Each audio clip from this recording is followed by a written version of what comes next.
164페이지 대리를 해야 됩니다. 대리는 우리 이제 민법 총칙에서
의리. 그럼 이렇게 나눌 수 있어요.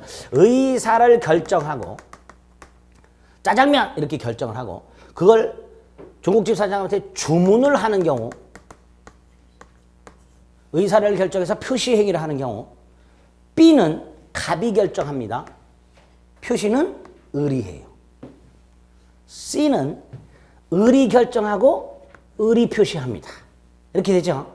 자, 이렇게 해서 나온 짜장면을 먹을 권리 누가 먹어요? 갑이 먹어요. 돈 누가 내? 갑이 내. 이렇게 되죠. 그게 권리 의무가 귀속되는 사람이에요. 짜장면을 먹을 권리와 짜장면 값을 내야 될 의무, 이건 누가? 갑. 이렇게 되죠. 그렇죠? 이럴 때 요 경우 요 놈을 사자라고 합니다.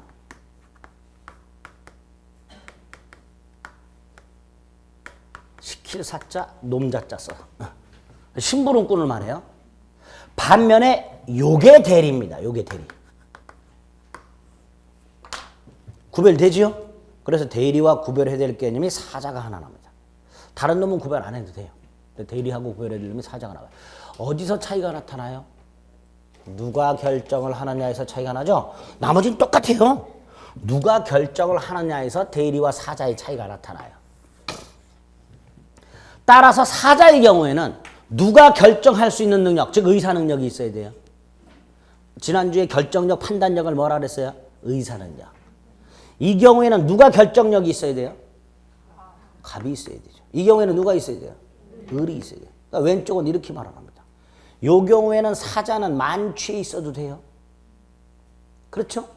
요 경우에는 대리는 만취에 있으면 안 돼요. 이런 차이가 나타날 수 있어요.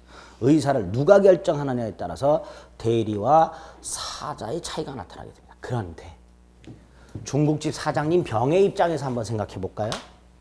중국집 사장님 병은요, 을이 와가지고 갑이 먹을 짜장면을 주문하겠죠? 그래, 안 그래요? 이럴 때 중국집 사장님 입장에서는 이 을이 사자인지 대리인지 구별할 수 있어요, 없어요? 없지요. 우리는 지금까지 병의 입장에서만 살아온 거예요. 그래서 사자하고 대리를 구별하지 않고 구별을 못하고 살아온 겁니다. 제3자 입장에서는 구별이 안 돼요. 상대방 입장에서는. 그런데 갑을 관계에서 구별하는 거예요. 결정을 누가 하느냐. 두 번째, 얘가 사자인데요, 얘가 대리라고 착각을 했어요. 그럴 수 있죠? 있다고 해주세요. 을이 사자인데 상대방이 대리라고 착각을 할 수 있어요. 이럴 때 사자의 행위임에도 불구하고 우리가 지금부터 공부해야 될 대리 관련된 규정을 적용을 합니다. 대법원이. 왜? 상대방 입장에서 구별할 수 없으니까 사자의 행위임에도 불구하고 상대방이 대리라고 착각을 했다면 사자의 행위에 대해서 대리에 관련된 규정을 적용을 하고 있어요. 우리 대법원이. 이걸 나중에 저 뒤에 가서 보게 됩니다. 어쨌든 첫째, 대리의 개념관에서 먼저 구별을 하나 하자. 누구하고? 사자하고. 그래서 의사결정을 본인이 하면 사자, 의사결정을 대리인이 하면 대리, 이렇게 됩니다. 그리고 개념이 나와요. 대리라는 것은 의사를 결정해서 표시 행위를 하는 사람, 의사를 을이 결정하고 표시를 을이 하죠. 그런데 그에 따르는 효과, 권리 의무가 귀속되는 사람, 이 같아요, 달라요? 다르죠. 이걸 대리라 한다. 그러면 돼요. 대리의 뜻은, 대리의 뜻,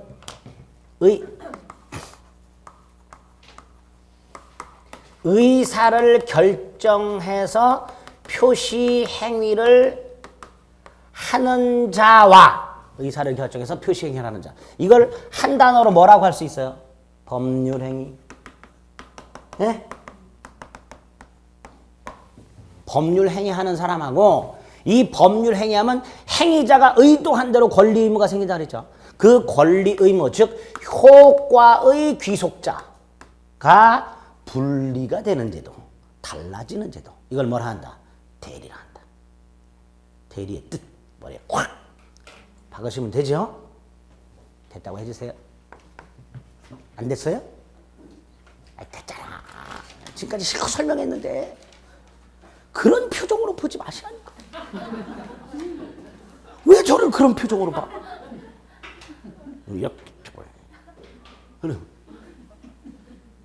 구별되잖아요. 아니 뭐가 문제인데 의사를 결정하고 표시행하는 놈은 을이고 그에 따르는 권리 뭐 효과 이걸 가져가는 놈이 갑이고 다르잖아요. 그걸 그대로 연결시키면 돼요. 의사를 결정하고 표시행위를 하는 자, 즉 법률 행위를 하는 자하고 그 법률에 따른 효과인 권리 의무를 가져가는 자가 분리가 되는 제도를 뭐라 한다? 대리를 한다. 그럼 되는 거예요. 구별. 사자하고 구별했죠? 사자하고 구별했어요. 뭐 갖고 구별하면 돼? 의사결정을 누가 하느냐 이거 갖고 구별하면 돼. 그 다음에 왜 필요할까? 첫째, 얘가 본인이 만약에 미성년자야. 미성년자는 지난주에 제한능력자라고 해서 스스로 뭔가를 결정해서는 안 된다 그랬죠. 다시 말해서 계약을 할 수 있는 능력이 없어요. 스스로 뭔가를 결정하는 것을 사, 적, 자, 치 이렇게 불러요. 스스로 결정하는 걸. 뭐라고 한다고요? 사, 적, 자, 치. 그런데 미성년자는 스스로 결정할 수 있는 능력이 제한되니까 누가 대신 결정해야 돼? 부모. 다시 말해서 미성년자가 사적 자치를 제대로 못하니까 그것을 보충해주는 기능을 하는 게 대리의 기능이에요. 첫째가. 이거는 주로 미성년자의 부모와 같은 친권자, 이걸 법정 대리라 합니다. 이 법정 대리가 이 기능을 담당해요. 주로. 반면에 아까 이 경우 중국집을 들어가고 있는 갑. 을에게 부탁을 해놓으면 아무거나 주문해달라고 부탁을 하면 을은 갑은 같은 시간대 똥도 넣고 주문도 하죠. 두 가지 일을 하죠. 동시간대에 할 수 있는 일이 많아지죠. 이걸 사적 자치의 확장이라고 해요. 사적 자치 확장. 동시간대에 할 수 있는 일의 범위가 확장이 된다 이런 뜻이에요. 이 기능을 담당하는 게 주로 임의 대리입니다. 그래서 대리는 두 가지 기능이 있다. 사적 자치를 보충하는 기능과 사적 자치를 확장하는 기능이 있다. 이때 주된 기능이 요겁니다. 요 기능을 위해서 마련된 거예요. 주된 기능이 사적 자치의 확장입니다. 자, 대리 네 덩어리 중에서 대리 일반론에서 여러분들이 오늘 머릿속에 넣어둘 게 요 세 가지예요. 대리의 뜻, 대리제도의 기능, 대리와 구별되는 사차. 어렵지 않죠, 요거는? 네? 두 번째 덩어리가 대리의 삼면관계예요. 갑이 을에게 부탁을 했고 을이 갑에 부탁받은 대로 계약을 했고 그러면 갑과 을 사이의 관계 하나, 갑과 을 사이의 관계 하나, 을과 병 사이의 관계 하나, 갑과 병 사이의 관계 하나. 이 세 개의 관계가 생겨요. 이걸 대리의 삼면관계라 합니다. 그거 하나하나 보면 돼요. 삼면관계. 첫째, 본인과 대리인 사이에. 아까도 잠깐 말씀드렸어요. 갑이 을에게 부탁을 한 적이 없어요. 그럼 을은 갑의 일을 대신해 줘서는 안 돼요. 그러니까 을이 갑의 일을 대신 처리해 주려면 그 대신 처리해 줄 수 있는 권한이라는 게 있어야 돼요. 다시 말해서 본인과 대리인 사이에는 대리인에게 이런 게 존재해야 된다. 대리권, 이게 본인과 대리인 사이의 관계예요. 이게 삼변등 관계 첫 번째예요. 갑이 을에게 부탁을 한 적이 없다. 그럼 을은 하면 안 되는 거예요. 갑이 을에게 부탁을 해서 을이 갑을 위해서 할 수 있는 뭔가가 있어야 돼. 그걸 대리권이라 합니다. 이 대리권과 관련해서는 대리권의 뜻, 우리 교재에 대리권 나와 있고요. 두 번째, 대리권의 발생 원인 어떻게 생기는가? 그냥 하늘에서 뚝 떨어지지는 않겠죠. 대리권이라는 게. 그렇지? 세 번째로 대리권의 범위. 어느 범위에서 대리 행위를 할 수 있을까? 제한을 가할 수 있을까? 대리인이 대리권을 남용하는 경우에는 어떻게 될까? 대리권은 어떤 원인에 의해서 소멸할까? 이렇게 6가지 내용이 대리권에 들어있어요. 대리 삼면관계 중에서 첫 번째 관계인 본인과 대리인 사이의 관계는 이렇게 6가지 내용이 들어있습니다. 이거 오늘 다 안 합니다. 가장 기본이 되는 거 몇 가지만 할 거예요. 일단 대리권의 뜻은 알아야 될 거예요. 대리권이 뭔지. 대리권 쉽게 생각하세요. 을의 입장에서 갑을 위해서 계약 따위를 대신해 줄 수 있는 권리, 이걸 대리권이라고 하겠죠. 권리라고 하지 않습니다. 일단 대리권은 자기 자신, 대리인 자신을 위한 게 아니죠. 을의 입장에서 자기 자신을 위한 게 아니야. 갑을 위한 거예요. 타인을 위해서 일정한 법률행위, 계약 요거를 할 수 있는 지위, 자격 이렇게 말을 해요. 요런 대리권은요. 권리라고 하지 않습니다. 권한이라고 합니다. 권자가 들어있는 경우 세 가지가 있어요. 권리가 있고 권능이 있고 권한이 있어요. 민법상 권자가 들어가는 게 세 가지가 있어요. 권리, 권능, 권한. 그놈이 그놈 같죠? 네, 구별 안 해도 돼요. 구별 안 해도 되고 권리하고 권한만 이렇게 쉽게 구별하면 돼요. 권리는 나를 위한 거야. 나. 이게 권리야. 권한은 남을 위한 거야. 그게 권위라고 생각하시면 돼요. 권리는 내가 뭐 할 수 있는 거예요. 권한은 남을 위해서 뭘 할 수 있는 거예요. 그걸 권한이라고 하면 돼요. 그러니까 대리권은 대리인 자신을 위한 게 아니고 타인을 위한 거니까 권리가 아니라 권한이다. 이렇게 됩니다. 여기까지 됐죠? 두 번째, 권리가 아니기 때문에 뭐가 없어요? 대리인은 의무가 없어요. 갑이 을에게 부탁을 했어. 아무거나 주문해 달라고. 갑이 떡 넣고 왔어. 근데 을이 지 혼자 짬뽕을 먹고 있어. 그래서 갑이 물어봐. 내 거는? 그랬더니 을이 딱 쳐다보면서 네가 주문해 이 자식아. 갑이 을에게 왜 부탁했는지 안 했냐고 따질 수 있다 없다? 없어요. 을은 해줄 의무가 없습니다. 의무가 없기 때문에 책임이라는 것도 발생하질 않아요. 그래서 대리권은 단순히 타인을 위해서 뭘 할 수 있는 명함에 불과하다고 생각하시면 돼요. 명함. 지위나 자격에 불과해. 권리도 아니고 의무도 없고 책임도 지지 않는 게 대리권의 특징이에요. 머리에 콱 박으셔야 돼요. 권한이기 때문에. 이렇게 대리권은 타인을 위해서 일정한 법률을 할 수 있는 지위나 자격 따위를 말한다. 머릿속에 박으셔야 됩니다. 두 번째로 이 대리권이 어떻게 생길까? 발생원이 두 가지가 있어요. 하나가 법률 규정 등에 의해서 생기는 경우가 있어요. 법률 규정 등에 생긴다는 건 본인이나 대리인의 의사와는 전혀 상관없이 대리권이 생긴다는 거예요. 미성년자의 부모, 법정 대리입니다. 친권이라고. 부부 사이에는 배우자의 일상 가사, 의식주와 관련된 것들을 대신해 줄 수 있는 대리권이 있어요. 이걸 부부간의 일상 가사 대리권이라 합니다.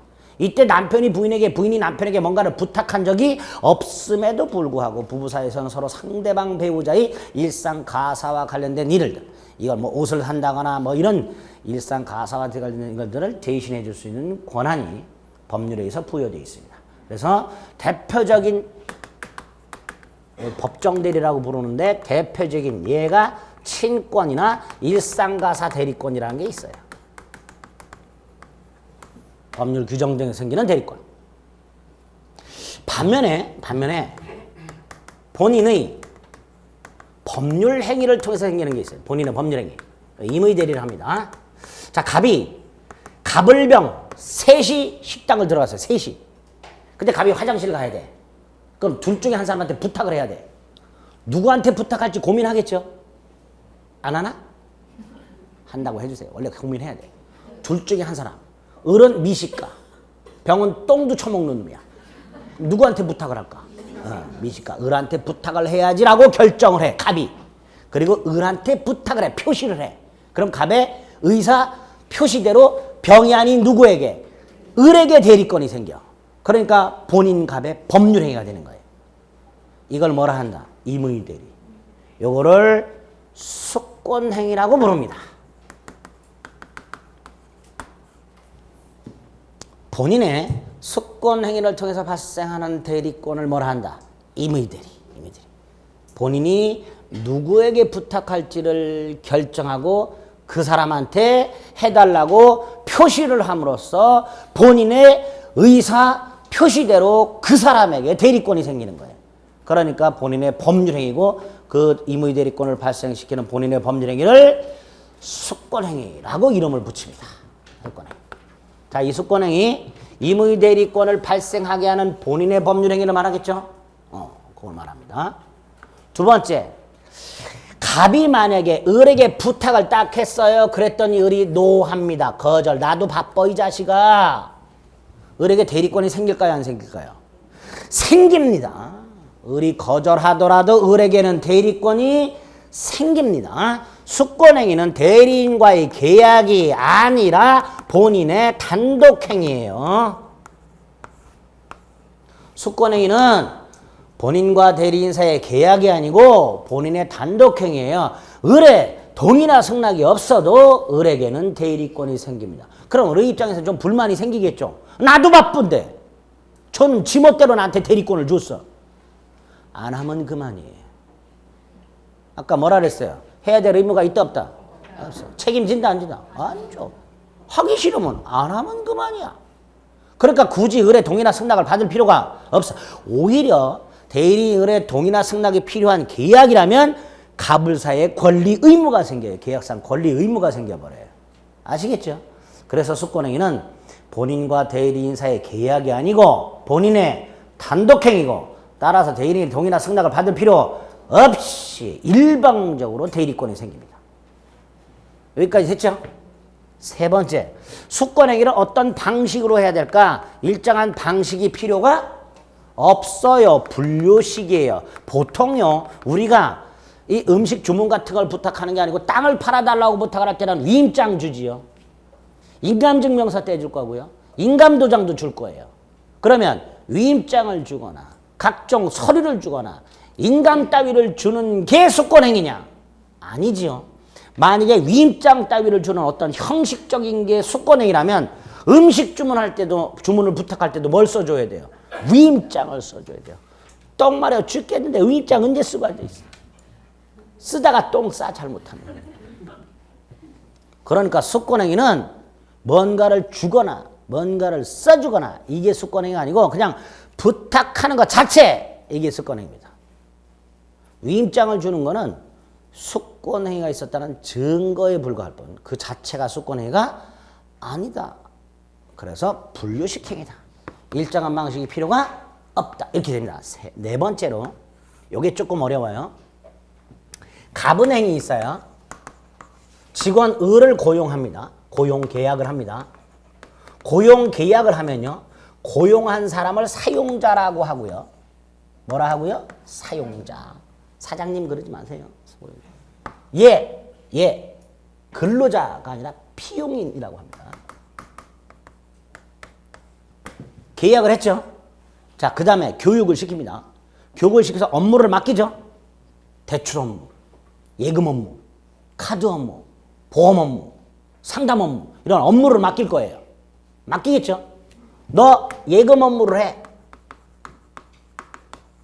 그래서 얘가 은행 지점에 앉아가지고 예금주하고 예금 계약을 해. 이 을 예금 계약 을의 이름으로 해요? 갑은행 이름으로 해요? 을의 이름으로 하지 않죠? 지가 돈 받는 게 아니야. 갑은행이 받는 거야. 을은 갑의 이름으로 예금 계약을 합니다. 대리인이에요. 뭐라고요? 대리. 그런데 이 을은 예금 계약을 할 수 있는 갑은행을 대리해서 예금 계약을 할 수 있는 권한이 대리권이 고용계약에 의해서 생겼어요? 예금업을 맡겨갖고 생겼어요? 요것 때문에 생긴 거예요? 요것 때문에 생긴 거예요? 아, 고용계약만 하면 다 예금 업무를 할 수 있어요? 직원을 고용하는 계약만 하면 그 사람은 예금 업무를 다 할 수 있는 권한이 생겨요? 그냥? 아니잖아요. 이것 때문에 생겼지. 대출 업무 맡기면 얘는 예금 못해요. 대출을 맡아야지. 그냥 그래. 얘가 예금 계약을 할 수 있는 권한은 이것 때문에 생겨. 이것 때문에. 이게 수권행위예요. 이게. 그럼 이 수권행위는 이거하고 구별이 돼야 안 돼요? 되지. 고용계약만 체결한 상태에서 아직 예금 업무를 안 맡겼어. 그럼 얘는 예금 계약을 할 수 있는 대리권이 있어요? 없어요? 없어요. 그렇죠? 그러니까 고용계약을 했다 하더라도 따로 뭐가 있어야 돼? 수권행위가 있어야 얘는 예금 계약을 할 수 있는 대리권이 생기는 거예요. 그래서 대리권을 발생시키는 수권행위하고 계약하고는 구별이 돼야 돼요. 구별이 돼야 돼. 고용만 해놓고 이거 안 맡길 수도 있어요. 야, 너 저기 책상 저 끝에 갖다 놓고 반성만 하고 있어요. 일 안 맡길 수도 있어요. 그래 안 그래? 아니 그렇잖아. 갑이 을에게 땅을 팔아달라고 부탁을 해. 그럼 팔 수 있는 대리권이 생기죠? 얘가 팔았어요. 을 갑에게 보수 요구할 수 있어요, 없어요? 대신 팔아줬어요. 팔아주고 난 다음에 갑에게 야 내가 네 대신 일했으니까 보수 내놔. 요구할 수 있어요, 없어요? 어떻게? 뭘 근거로? 뭘 근거로? 뭘 근거로 요구해 보수를? 다시 한번. 이따 그랬어요? 뭘 근거로 요구해? 안 그래요? 누가 했지? 아 뒤에서 하셨나? 아, 죄송합니다. 맨 앞에 앉아서 그렇다 생각하세요. 기분 나빠하지 마세요. 다시 한번. 갑에게 땅을 팔아달라고 부탁을 해서 을이 좋은 갑에 팔았어요. 이때 을이 갑한테 가서 야 내가 잘 팔아줬으니까 보수 내놔 라고 요구할 수 있어요, 없어요? 없어요. 왜? 둘 사이에 보수를 주기라는 계약을 한 적이 없어요. 그러니까 을이 갑에게 보수를 요구하려면 따로 계약을 해야 돼. 그래서 일을 맡기는 수권행위하고 보수를 요구할 권리, 예? 보수를 지급할 의무, 권리를 발생시키는 계약하고는 구별을 해야 돼요. 이거 없을 수 있어요. 갑이 보수를 준다 하더라도, 준다고 말을 했다 하더라도 을이 평상시에 갑에게 신세를 진 게 많다면 나 보수 필요 없다 내가 해줄게. 이거 없을 수도 있어요. 그렇죠? 미리 이것만 먼저 할 수 있죠. 갑이 야 장래 내가 너한테 땅을 팔아달라고 부탁을 할 수 있는데 만약에 그 부탁을 했을 때 네가 팔아주면 내가 보수를 줄게. 알았어. 계약 먼저 하고 아직 일은 안 맡길 수도 있어요. 이것만 있는 경우도 있고 이것만 있는 경우도 있어요. 그래서 요 놈과 요 놈은 구별하자라는 거예요. 대리권을 발생시키는 수권행위하고 권리 의무를 발생시키는 계약하고를 구별하자. 구별해야 돼요. 네, 구별해야 돼요. 이때 이 대리권을 발생시키는 수권행위와 본인과 대리인 사이의 권리 의무를 발생하게 하는 이 계약을 구별해서 이 계약을 다르게 불러요. 원인관계라고. 기초적 내부관계라고 해요. 원인관계, 기초적 내부관계 이렇게 불러요. 여기 좀 어려워요. 구별하셔야 돼요, 개념을. 예? 그래서 수권행위는 딱 대리인에게 뭐만 생긴다? 대리권만 생긴다. 그걸로 끝! 수권행위의 유일한 효과, 대리권 발생. 이렇게 돼요. 그래서 본인과 대리인 사이에 권리와 의무가 생기려면 수권행위 외에 별도로 뭐가 존재해야 된다? 계약관계가 존재해야 된다. 그 계약관계를 뭐라 한다? 원인관계, 기초적 내부관계 이렇게 부릅니다. 구별되시죠? 해야 돼요. 괜히 했다 이거. 자, 대리권 발생 원인과 관련해서 과거의 시험 문제 이렇게 나온 적이 있습니다. 임의대리와 법정대리는 대리권의 범위에 의해서 구별된다. OX, X, 발생, 원인에 의해서 구별합니다. 임의대리와 법정대리는 뭐가 구별한다고요? 발생, 원인. 그래서 발생 원인에 따라서 법정대리, 임의대리로 나온다. 두 번째, 임의대리권을 발생시키는 경우는 본인의 법률행위다. 그 법률행위를 수권행위라 한다. 수권행위의 뜻, 임의대리권을 발생시키는 본인의 법률행위. 두 번째, 계약이 아니라 단독행위. 대리인의 동의 승낙 따위는 필요가 없다. 세 번째, 분류식행위. 부탁하는 것 자체가 수권행위다. 네 번째, 계약하고는 구별하자. 본인과 대리인 사이에 대리권 이외에 별도로 보수를 요구하거나 보수를 지급할 권리나 의무가 생기려면 수권행위 이외에 따로 뭐가 필요하다? 계약관계가 필요하다. 이것처럼 또는 이것처럼 고용계약을 했다? 원인관계. 교육을 시켜서 예금 업무를 맡겼다? 수권행위. 아시겠죠? 이렇게 구별을 좀 하실 필요가 있습니다. 수권행위. 자, 대리권의 의의와 대리권의 발생원인 발생. 그 다음에 우리 교재에 보면요. 대리권의 범위가 나왔어요. 164페이지. 이거 지금 보면 머리 지진 납니다. 보지 마세요. 왜 문제가 되는지만 요거 두 개는 생각을 하세요. 교재 보지 마시고. 아까 갑이 을에게 중국집을 들어가면서 화장실 가면서 아무거나 주문해달라고 부탁을 했어요. 을, 뭘 주문할 수 있을까요? 아무거나. 그게 대리권의 범위예요. 근데 갑이 화장실 갔다 왔더니 어른 짬뽕을 처먹으면서 샥스핀을 주문해놨어. 주문할 수 있을까요? 없을까요? 아무거나 주문해달라는 부탁을 했을 때 그 아무거나의 범위 속에 샥스핀 들어갈까요? 안 들어갈까요? 애매하지요? 애매해요. 그러니까 해석을 할 필요가 있는 거예요. 만약에 각과 어리 직장인, 직장 동료로서 회사 점심시간에 점심만 간단히 먹으러 들어갔어요. 이때 간단한 점심 속에는 샥스핀 들어가 안 들어가? 안 들어가겠죠. 그럴 때는 주문 못해라고 해석을 할 거예요. 반면에 갑이 로또가 당첨이 됐어. 그래서 그렇게 맛있는 거 사주겠다고 들어갔어. 이럴 때는 주문할 수 있다 없다? 있겠지. 이럴 때는. 그러니까 수권행위 및 그 행위 당시 사정을 통해서 구체적으로 어느 범위까지 할 수 있는지를 밝혀내고 확정을 줘야 돼요. 그런데 이거는 케이스 바이 케이스겠죠. 그래서 여기에 대법원 판례가 쌓여 있어요. 그 판례를 이제 조금씩 확인하셔야 돼요. 왜 문제가 되는지 아시겠죠? 두 번째로 이거. 아무거나 주문해 달라 그랬는데 샥스핀을 떡 시켜놓으면 이거 갖고 쌈박질 일어나겠죠. 그러니까 머리가 딱딱 아프니까 가보늘에게 아무거나 주문해 달라고 부탁을 하면서 제한을 딱 가해. 뭐라고? 요리부는 안 돼. 식사부에 있는 것만. 라고 제한 가할 수 있다 없다? 있다. 그게 대리권의 제한이에요. 이렇게 대리권은 그 범위가 어디까지의 문제냐 하고요. 그 범위 갖고 다툼이 생길 때는 미리 대비해서 그 대리권의 범위를 뭐 할 수 있다? 제한할 수 있다는 문제. 두 개가 추가적으로 나오게 돼요. 아시겠죠? 이거를 이제 다음 순환, 그 다음 순환에 조금씩 플러스 할 거예요. 지금 하면 지진나.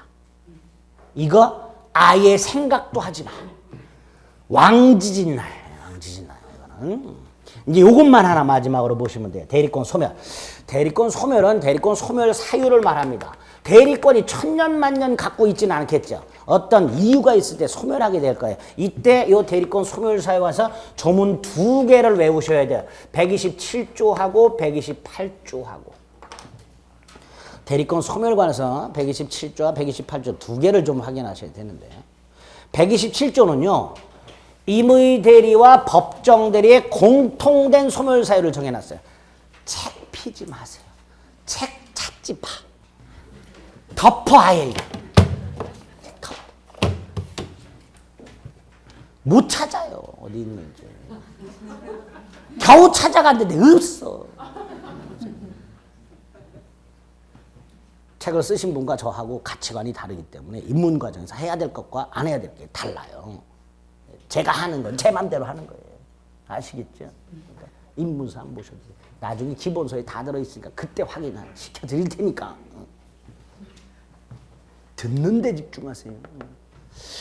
다시 한번 127조는 임의 대리와 법정 대리의 공통된 소멸 사유를 했습니다. 이렇게 규정이 되어 있어요. 본인의 사망하고요. 대리인의 사망, 성년 후견 개시. 아 이거 지워야 되네. 에이, 지우자. 머리에 있으실 테니까. 파산 이렇게 돼 있어요. 요게 임의 대리 법정 대리의 공통된 소멸 사유입니다. 외웁니다. 사성파.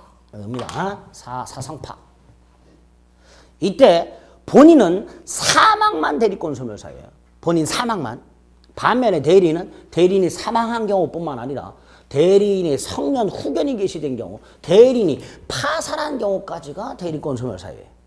파산은 뭔지 아시죠? 법원으로부터 너는 재산이 하나도 없다, 개털이다 선고받는 걸 파산이라 합니다. 이건 뭘까요? 우리 민법상 제한능력자, 미성년자 있죠? 미성년자 말고도 두 놈, 원래 세 놈인데요. 정확하게는 한 놈인데. 우리 시험범위 아니니까 그냥 두 놈만 생각하세요. 약간 맛이 간 놈이 있어요. 약간 맛이 간 놈이 하나 있고요. 완전히 맛이 간 놈이 있어요. 특히 이제 역 같은 데 가면 많죠. 하루 종일 혼자 중얼중얼 떠드는 사람이 있어요. 세상에 종말이 도래했다. 어쩌고 하면서 뭘 믿어라. 이러고 막 혼자서 뱅글뱅글 하면서 혼자 중얼중얼 하는 사람이 있어요. 완전히 맛이 갔겠죠. 에? 시골 같은 데 보면 이렇게 인형 업고 돌아다니는 여자들이 있어. 완전히 맛이 같다. 그 비하하는 건 아니고요. 하여튼 예를 들어서 이제 약간 맛이 간 사람을 법원이 너는 약간 맛이 갔으니까 때때로 너를 돌봐줄 사람이 필요하다. 이걸 한정후견이라 합니다. 한정후견. 반면에 완전히 맛이 간 놈이 있어. 이러면 너는 항상 이 사람이 널 돌봐야 돼. 이걸 성년후견제도라고 그래. 성년후견제도. 그래서 법원으로부터 대리인이 너는 완전히 맛이 갔으니까 누군가가 너를 항상 돌봐줘야 돼 라고 결정을 했다. 이걸 성년후견 개시결정이라 합니다. 그렇게 성년후견 개시결정을 받게 되면 대리권이 소멸하도록 되어 있어요. 그러니까 이거는 대리인이 완전히 맛이 간 상태라고 생각하시면 돼요. 이제 성년후견 제도 자체가 우리 시험법이 아니기 때문에 이 사유만 외우시면 됩니다. 사성파 이렇게. 시험 문제 다음 중 대리권 소멸 사유가 아닌 것은 해서 답이 뭐라고 나왔냐면 본인의 사망 성년후견 개시 파산이 나온 적이 있어요.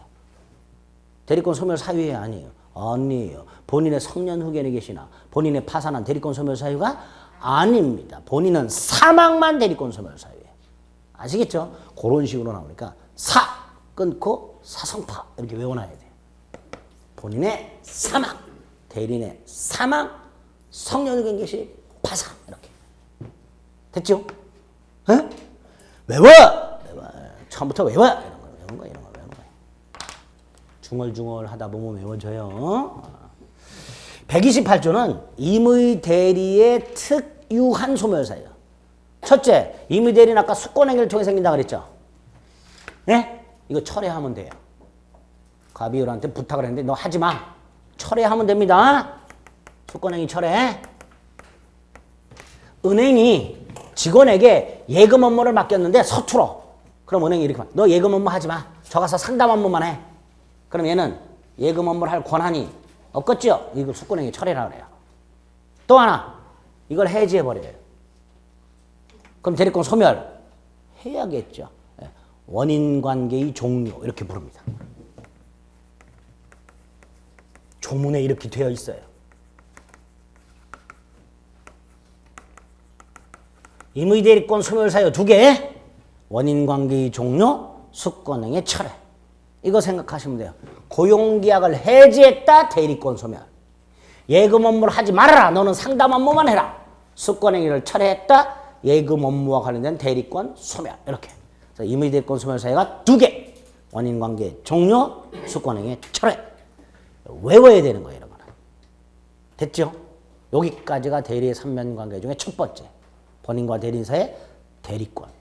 6개가 문제가 되는데 그 중에서 쉬운 거 3개를 먼저 말씀드렸어요. 의, 발생원인, 소멸사유.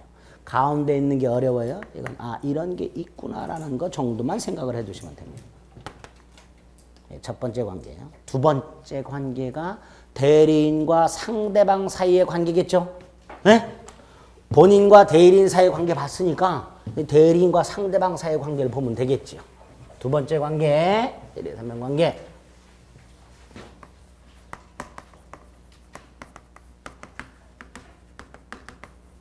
대리인과 상대방 사이에 일정한 관계가 성립하려면 대리인이 본인을 위해서 법률 행위를 상대방과 해야 되죠. 갑이 을에게 아무거나 주문해달라고 부탁을 했는데 갑이 화장실 갔다 왔더니 을이 자기만 처먹고 있어. 물어봤어. 내 거는. 그랬더니 네가 주문해 이 자식아. 을이 대리 행위를 했어요, 안 했어요? 안 했어요. 그러니까 대리인과 상대방 사이에 뭔가 관계가 성립하려면 대리인이 상대방과 본인을 위해서 법률 행위를 해야만 돼요. 그래서 대리인과 상대방 사이에서는 대리 행위라는 법률 행위를 하는 관계가 성립하게 됩니다. 이게 삼면관계 두 번째예요. 쉽게 말하면 대리인이 본인의 부탁을 받았다. 그 부탁받은 일을 해줘야 한다. 그 부탁받은 일을 하는 걸 뭐라 한다? 대리행위. 예? 대리행위의 뜻. 대리인의 본인을 위한 법률행위. 대리인 자신이 아니라 누구를 위한? 본인을 위한 법률행위. 이걸 대리행위라 합니다. 쉽게 말하면 대리인이 본인을 위해서 대신 계약을 해주는 걸 생각하시면 돼요. 그걸 대리행위랍니다. 근데 이때 세 가지가 문제가 되는데요. 첫째가 이 대리행위를 어떤 방식으로 해야 될까에 문제가 생겨요. 대리행위를 어떤 방식으로 해야 될까? 왜 문제가 되냐면요. 보통 계약을 하면요. 그 계약을 통해서 발생하는 권리 의무가 누구한테 생겨요? 계약을 한 사람한테 생겨요. 그렇죠? 여러분 학원가 여러분이 와서 계약했죠? 누가 대신해 줬어요? 여러분 스스로 왔어요? 스스로 왔죠. 그래서 계약을 한 여러분에게 권리 의무가 생겼죠. 계약이란 건 보통 계약을 한 사람한테 권리 의무가 생겨요. 그런데 대리는요. 계약은 누가 해요? 대리인이 해요. 권리 의무는 누구한테 생겨요? 본인한테 생겨요. 그러니까 생각을 해봐요. 대리인이 도대체 대리 행위를 할 때 어떤 방식으로 했길래 그 행위의 효과가 행위를 한 계약을 한 대리인이 아니라 본인에게 생길까? 어떻게 해야? 자기 계약을 하듯이 하면 돼요, 안 돼요? 안 되겠죠. 내 물건을 팔듯이 나의 계약을 하듯이 하면 나한테 귀속이 될 거 아니에요. 그러니까 다른 방식으로 해야 된단 말이죠. 이걸 대리행위의 방식이라고 하고요. 114조에서 대리인이 대리행위를 할 때 이거를 하도록 하고 있어요. 본인을 위한 것임을 표시해라. 이렇게 나와요. 쉽게 말하면 을이 갑을 위해서 병과 계약을 할 때 이 계약은 나를 위한 게 아니라 갑이라는 사람을 위한 거다라는 걸 밝혀라 이런 뜻이에요. 그걸 본인을 위한 것임을 표시한다라고 말을 합니다.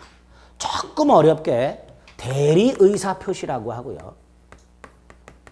완전히 어렵게 현명이라고 합니다. 드러날 현자 이름명자 써서.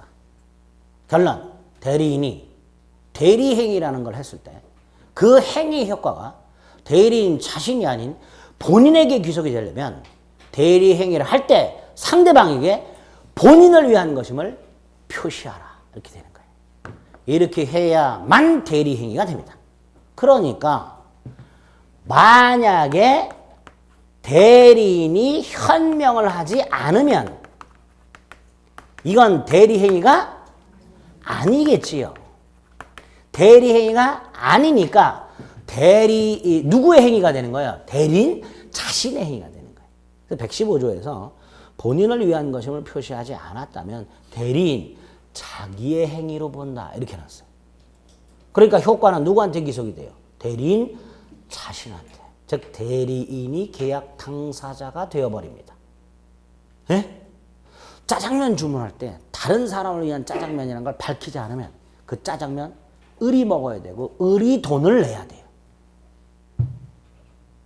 그게 혁명입니다. 여기까지 됐죠? 근데 여기서 문제가 생겨요. 평상시에 을이 갑의 대리인으로서 병과 수차례 갑을 위한 계약을 해왔어요. 반복적으로. 그럼 어느 시점이 되면 병은 을 얼굴만 딱 봐도 저 자식은 갑의 대리인이라고 생각하겠지요. 그런 경우 있을 수 있겠죠. 다시 말해서 대리인이 대리행위를 할 때 현명을 하지 않았어요. 않았는데도 불구하고 상대방이 작두를 타. 알았거나 알 수 있어. 네? 우주의 기운을 받아서 상대방이 작두를 타.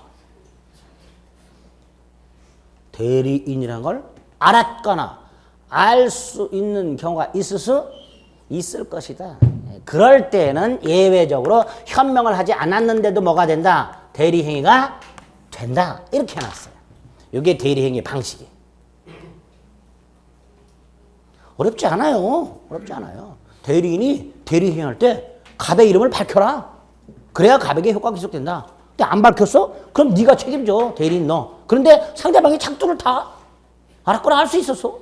그럼 대리행위가 된다라는 거예요. 그렇게 되어 있어요. 이게 대리행위 방식입니다. 어려워요? 안 어렵지. 모르고 있던 거 전혀 살아가면서 생각조차 하지 않았던 걸 공부하고 있으니까 어려운 거예요. 근데 잘 생각하면 그렇겠지 이렇게 되는 거예요. 네?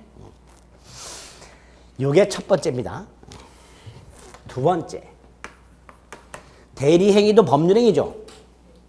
대리행위도 법률행위니까 그 대리행위가 유효하려면 본인에게 효력이 생기려면 특별 효력권인 대리인에게 대리권이 있어야 한다는 것 외에도 일반적 효력 요건 갖춰야 되죠. 대리행위라는 법률행위 목적이 확정, 가능, 적법, 사회적 타당성을 갖춰야 되고 대리인이 의사를 결정해서 표시했을 때 그 의사 표시가 일치하고 하자가 없어야 돼요. 그런데 만약에 목적이 확정, 가능, 적법, 사회적 타당성을 갖추지 못하거나 대리인의 의사 표시가 불일치하거나 대리인이 사기나 강박을 당했거나 이런 경우에 어떻게 할까? 의 문제가 생기겠죠. 이런 걸 대리행위의 하자라 합니다. 대리행위라는 법률행위가 효력 요건을 제대로 갖추지 못한 경우를 대리행위 하자라 그래요. 이거 어떻게 처리할 것이냐의 문제가 당연히 생기겠죠. 이거 지진납니다. 그러니까 대리행위도 법률행위니까 일반적 효력 요건을 갖춰야 되는데 못 갖추는 경우가 있을 수 있겠구나. 그때 어떻게 처리하지? 까지만 생각하세요. 실제로 어떻게 처리한다? 까지는 몰라도 돼. 그때 어떻게 처리하지? 그걸 대리행위 하자라. 그리고 조문이 116조라는 게 있어요. 이제 이걸 나중에 하시면 돼요. 이게 두 번째 대리. 세 번째가요. 대리인의 능력이라고 해서 우리 능력이란 말 지난주에 했죠. 법률 행위를 하는, 계약을 하는 당사자는 권리 능력, 의사 능력, 행위 능력이 있어야 한다 그랬어요. 권리 능력은 별 문제가 안 되고 의사 능력과 행위 능력이 주로 문제가 된다 그랬습니다. 먼저 대리 행위는 계약을 누가 해요? 대리인이에요. 이때 대리인 계약의 당사자예요, 아니에요? 아니에요. 당사자는 본인이야. 대리인은 당사자의 대리인에 불과해요. 그런데 계약 자체를 누가 해? 대리인이 하다 보니까 그 대리인이 의사 능력이 있어야 되는지 행위 능력이 있어야 되는지 문제가 당연히 있을 수 있죠. 그런데 아까 대리인은 의사를 결정한다 그랬어요. 그러니까 뭐는 있어야 돼? 의사 능력은 있어야 돼. 만취해 있으면 안 돼요. 결국 대리인의 행위 능력이 문제가 돼요. 자, 대리인의 행위 능력. 갑이 땅을 팔아야 되는데요. 부동산에 대해서 갑은 잘 몰라요. 그래서 부동산을 잘 아는 친구한테 부탁을 해야 되겠다라고 마음을 먹고 잘 아는 사람이 누가 있나 봤더니 친구가 셋인데 공인중개사 맨날 떨어져요. 자격증도 없고. 뭘 팔면은 맨날 이상하게 싸게 팔고만 해요. 속아서 팔고만 해요. 잘 모르는 친구 셋만 있어. 얘네들한테 부탁하면 돼요, 안 돼요? 안 돼. 안 되는데 옆집에 사는 중2짜리가 공인중개사 시험에 붙었어. 지금까지 최연소 합격자가 중2입니다. 공인중개사 시험 최연소 합격자가 중2예요. 엄마의 강박에서 공부를 했어요. 맨날 공부 안 하고 놀러 다니니까 인간 끊어가지고 너 못 따면 죽여버려 그래서 땄어요. 대단하지요? 중2짜리가 있어요. 그 다음 해 고2짜리 여자애가 붙었어요. 제한능력자죠? 제한능력자도 붙는 시험이에요. 근데 우리는 행위능력자야. 붙어야 돼요. 근데 어쨌든 얘한테 맡겼어요. 팔아달라고. 얘가 병에게 A 토지를 매각하는 대리행위를 합니다. 그런데 지난주에 말씀드렸어요. 미성년자와 같은 제한능력자는 계약할 때 누구 동의 받아야 돼? 부모 동의 받아야 된다 그랬어요. 네? 을이요. 갑의 땅을 팔아줄 때 을의 부모 동의를 받아야 되느냐의 문제가 생겨요. 이 받아야 될까요? 받을 필요 없을까요? 잘 생각해 보세요. 갑의 입장에서. 갑은 을에게 땅을 팔아달라 그랬어요. 그런데 을이 갑의 땅을 팔면서 자기 부모 동의를 받아야 돼? 이상하지 않아요? 안 이상해요? 안 이상해요? 아니 갑이 지금 얘는 갑의 땅을 팔아줘요. 근데 왜 얘가 을의 부모 동의를 받아야 돼? 얘가 좀 이상하겠죠? 안 이상해요? 미성년자와 같은 제한능력자가 부모 동의 받으라는 건 자기 일을 할 때 받으라는 거야. 자기 일을 할 때 받으라는 거예요. 왜? 잘못할 수 있고 손해가 생길 수 있으니까. 그래서 자기 일을 할 때 동의를 받으라는 게 제한능력자 제도예요. 근데 이 경우에는 누구 땅을 팔아주는 거예요? 이 결과는 다 누가 책임져요? 얘는 손해가 있어 없어? 아무런 손해가 없어요. 책임져 안 져? 그러니까 동의 받을 필요가? 그러면 대리인은 행위 능력이 있을 필요가 없지요. 그래서 117조에서 대리인은 행위 능력자임을 요하지 않는다. 이렇게 놨어요. 대리는 뭘 요하지 않는다고요? 행위 능력자임을 요하지 않는다. 미성년자와 같은 제한 능력자라 하더라도 자기 일이 아닌 타인의 일을 대신해 줄 때는 부모 동의 받을 필요가 없다. 이런 뜻입니다. 그걸 대리인의 능력이라고 합니다. 이렇게 세 가지가 대리행위에서 문제가 돼요. 대리행위의 방식, 대리행위의 하자, 대리인의 능력. 그 중에서 대리행위의 방식과 관련된 114조, 115조. 대리인의 능력 관련된 117조의 의미. 이것만 오늘 뼈대를 잡아주시면 됩니다. 대리행위의 하자 같은 것들은 쳐다볼 생각도 하지 마세요. 아직까지는. 아시겠죠? 이게 대리의 삼명관계 두 번째예요. 그럼 마지막은 뭘까요? 본인과 상대방 사이의 관계겠죠? 본인과 상대방 사이에는 무슨 관계가 성립해요? 권리, 의무가 귀속이 돼요. 이때 권리, 의무가 직접 귀속이 돼요. 직접. 자, 아까 짜장면 주문을 부탁한 걸 생각해 봅니다. 갑일에게 아무거나 부탁을 했어. 그래서 을이 짜장면을 주문했어. 그 짜장면 나왔을 때 을이 먼저 먹어보고 갑이 먹어요? 직접 갑이 먹어요? 직접 갑이 먹어요. 돈 낼 때 갑이 을에게 돈을 건져서 을이 병에게 줘요? 갑이 직접 병에게 줘요? 갑이 직접 병에게 주면 되죠. 이거를 대리 행위를 통한 권리와 의무, 즉 법률 효과는 본인에게 직접 기속된다라고 말을 합니다. 이걸 직접 대리라 그래요. 그래서 대리는 직접 대리만 존재할 뿐 간접 대리라는 건 존재하지 않아요. 과거에 다음 중 대리의 종류가 아닌 것은 해서 답이 간접 대리라는 게 나온 게 있어요. 간접 대리는 대리다 아니다? 아니다. 효과는 대리인 을을 거쳐서 본인에게 귀속되는 게 아니라 직접 누구에게 귀속된다? 본인에게 귀속된다. 아까 이 예금 계약을 생각을 해볼게요. 금융기관 직원인 을이 예금 업무에 관한 대리권을 수여받아서 병과 예금 계약을 합니다. 예? 그래서 예금주로부터 돈을 100만 원을 받아요. 바로 누구한테 효과가 생겨요? 갑은행. 이 돈을 갑은행에 안 넣어도 돼요. 계약을 하면 바로 그 계약권은 누구한테 귀속이 되는 거예요? 갑에게. 이런 걸 직접 귀속된다 그래요. 을이 받은 돈을 은행 금고에 안 넣어도 돼요. 계약을 하게 되면 그 계약 자체만으로 대리행위 자체만으로 그 효과는 바로 누구한테 귀속이 된다? 갑에게 귀속이 된다. 따라서 만약에 얘가 받은 돈을 은행 금고나 은행 계좌로 넣지 않고 지가 만약에 횡령을 했어. 그래도 얘는 나중에 은행에 와서 자기 돈 찾을 수 있다 없다? 있지요.